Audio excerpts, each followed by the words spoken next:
আউযু বিল্লাহি মিনাশ শাইতানির রাজিম। বিসমিল্লাহির রহমানির রহিম। রহমান ও রহিম আল্লাহ তাআলার নামে সূরা আল আরাফের বাংলা সরল অনুবাদ শুরু করছি। আলিফ লাম মিম সোয়াদ এর অর্থ আল্লাহই জানেন।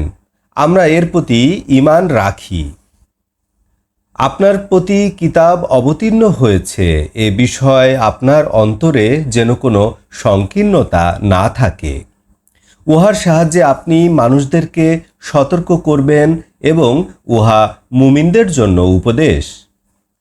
তোমাদের রবের পক্ষ হতে তোমাদের প্রতি যা অবতীর্ণ হয়েছে তোমরা তার অনুকরণ করো। আল্লাহকে বাদ দিয়ে তোমরা কাউকে অভিভাবক হিসাবে গ্রহণ করো না। তোমরা অতি সামান্যই উপদেশ গ্রহণ করছ। অসংখ্য জনপদ আমি ধ্বংস করেছি। তাদের উপর আমার শাস্তি এসেছিল রাতে ঘুমন্ত অবস্থায় অথবা দিনে বিশ্রামরত অবস্থায়। তাদের কাছে আমার শাস্তি এসে যাওয়ার পর ইহা ছাড়া তাদের আর কোনো প্রার্থনা ছিল না, বরং তারা বলেছিল, নিশ্চয় আমরা অত্যাচারী ছিলাম।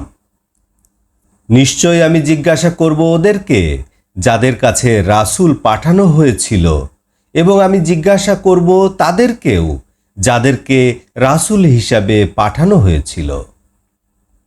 আমি জ্ঞানের মাধ্যমে তাদের উপর বিবরণ দিব, আর আমি অনুপস্থিত ছিলাম না।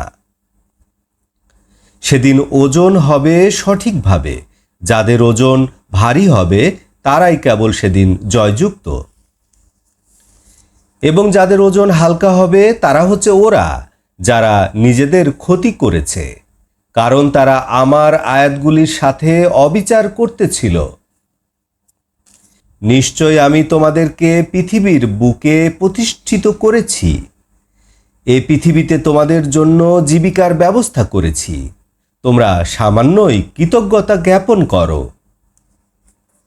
নিশ্চয় আমি তোমাদেরকে সৃষ্টি করেছি, অতঃপর তোমাদের আকৃতি দান করেছি। অতঃপর ফেরেশতাদের বলেছি আদমের সামনে সিজদা করো। ইবলিস ব্যতীত তারা সবাই সিজদা করল, সে সিজদাকারীদের অন্তর্ভুক্ত ছিল না। আল্লাহ প্রশ্ন করলেন, আমি আদেশ করার পরে কোন জিনিস তোমাকে সিজদা করতে বারণ করলো? ইবলিস বলল, আমি তার চেয়ে উত্তম। আমাকে আপনি আগুন দ্বারা সৃষ্টি করেছেন এবং তাকে আপনি মাটি দ্বারা সৃষ্টি করেছেন। আল্লাহ বললেন, তুমি এখান থেকে নেমে যাও। এখানে অহংকার করার তোমার কোনো অধিকার নেই। বের হও, নিশ্চয় তুমি অপমানিতদের অন্তর্ভুক্ত। ইবলিস বলল, আপনি আমাকে পুনরুত্থানের দিন পর্যন্ত অবকাশ দিন।